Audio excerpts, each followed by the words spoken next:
So next up, we have our favorite solution architect working for financial services, Chris Atkinson. Now, if you know Chris, you'll know that he's a keen fisherman. But what you may not know is that he's a rubbish fisherman.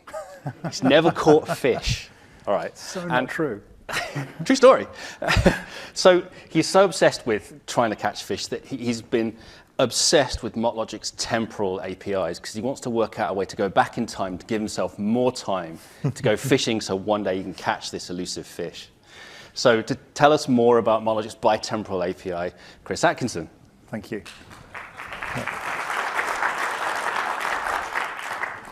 So I'm not just a solutions architect at MLW, I am also not having a functioning clicker. So I'll go back to here, because that does work.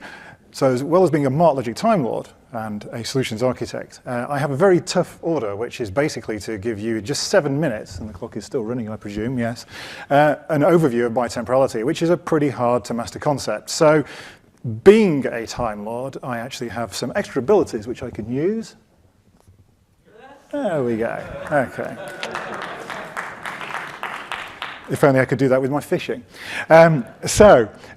Three things you're going to learn from this session. The first one, what is bitemporal? The second, some basic examples of how you would use it and why it's important, potentially to you, and also why MLW is a particularly good fit for this challenge. So the first thing about bitemporal is, it, as the name implies, is 2 dimensions of time. The first dimension of time, we often refer to as the valid time, is when did something happen in the business world. The second dimension of time is when did you record it, when did you know about it. And it's that second dimension of time that you need to remember. It's very easy to get wrapped up around the axle with bitemporal. Just always remember the system time is when you knew those facts to be true. Okay, and you can't go too far wrong. So an example, and one that most of us should be familiar with, I hope, is taking out insurance. Today is the 15th of June. I'm going to take out an insurance policy that typically starts in advance, and that's going to start in 7 days' time and runs for a year. An excellent example of where the valid time can start after you actually knew about it. Yeah? So the system time is when you knew it. So hopefully that makes a pretty straightforward use case. However, let's take that a little bit deeper. Bitemporality gives you accuracy. It tells you what you knew at a point in time, and that is all about accuracy, and it's particularly important when you go back and correct information after the event. So let's have a look at an example. I paid £1,000 into my bank account today. Okay, I didn't, but it's just a good illustration.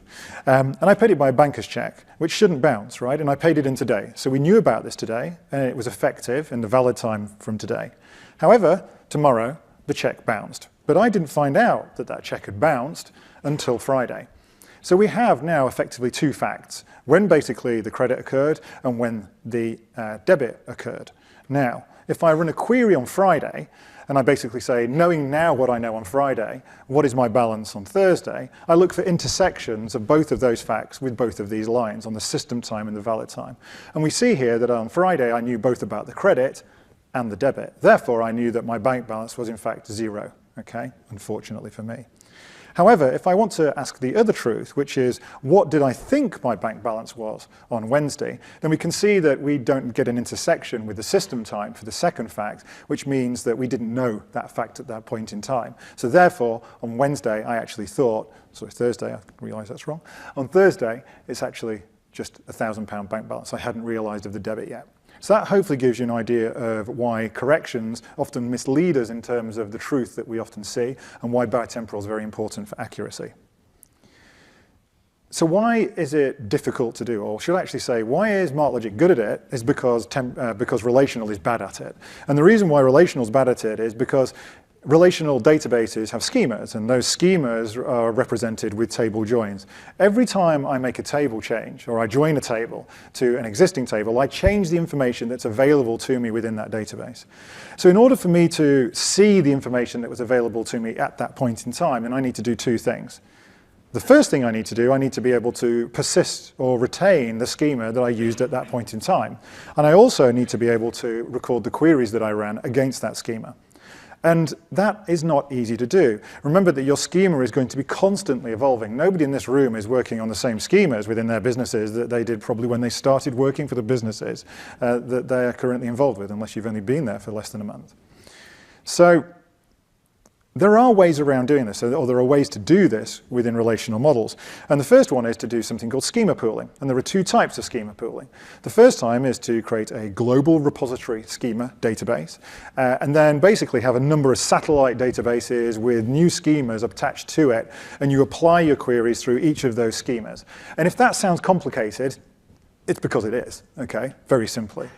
The other approach is to, every single time you create a new schema or update your schema, is make a new copy of your database. And if that sounds expensive, it's because it is. So the other two approaches that you can use are report dumps. Now, some people do this, and for some businesses, this is good enough. Every time you run a query, every time you run a report, you take a copy of all of the data at that point in time and you move it into another database and query it later. Now, obviously, that's not an optimal solution because you're duplicating vast amounts of data potentially, but also it's very limited. If you're dealing with a regulator, your regulator doesn't want to know what you reported. Your regulator wants to know what you knew at that point in time. So, in terms of granularity, what you can report, that will often not meet a lot of requirements. So the other approach is actually to use effectively infrastructure tooling, backups, restores, and a very large backup area to basically recover your database back to a point in time and then run that query. And that's both expensive and complex. And you better pray that you're not going to do that more than once every 3 or 4 days, and you have the hardware to do it. So why is Marklogic good? Well, very simply. The schema is stored within the document. Here we see version 1 of a document. My schema update looks like this. It's a new document. It may have the original information, but I've attached new information to it. And we still record the same axes of time, the system time and the valid time within that document. So it makes it very easy for us to query. And also we can put those documents in the same area within the database, in the same temporal collection we call it, as the queries that you were running against it at that point in time. So that means that when I run my queries against my data, I'm getting both the query at that point in time and the data and the schema at that point in time. It's very, very simple. Now, how hard is this to actually implement? Well, as I say here, it is ridiculously simple. There are 24 temporal functions. Okay, so that doesn't sound ridiculously simple, but let's break that down. 15 of those are informational, which you are highly unlikely to ever use. 6 are about configuring or removing those temporal features, which leaves you just 3 to insert and remove or update those documents. Pretty straightforward. So what about extracting the information? Well, we actually use your standard Marklogic queries. There is no special source here required for extracting your information. What we do as well, as allowing you to extract it very simply, is also we protect all of that data. People cannot go in there and alter the information without an administrator override. And that is why Marklogic is an excellent solution for all of your bitemporal needs. So if you'd like to stretch your bitemporal muscle, and I invite you to do so, then please contact me. I'm always happy to talk about this, and phishing, by the way. And if you'd like to learn more about Marklogic bitemporal, then use this link. Thank you very much.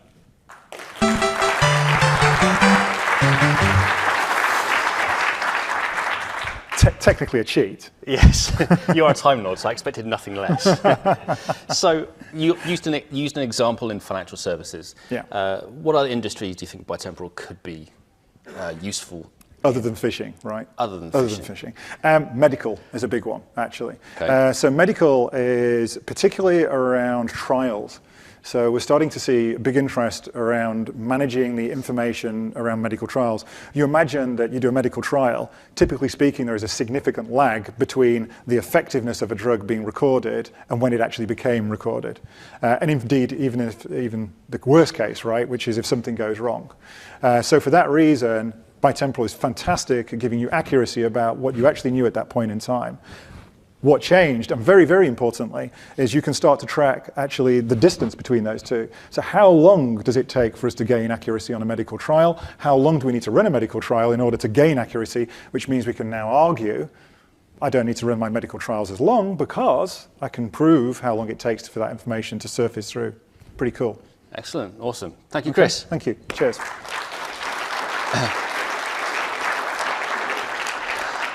So as mentioned, Chris will be available in the bar afterwards for phishing tips, although I wouldn't recommend it.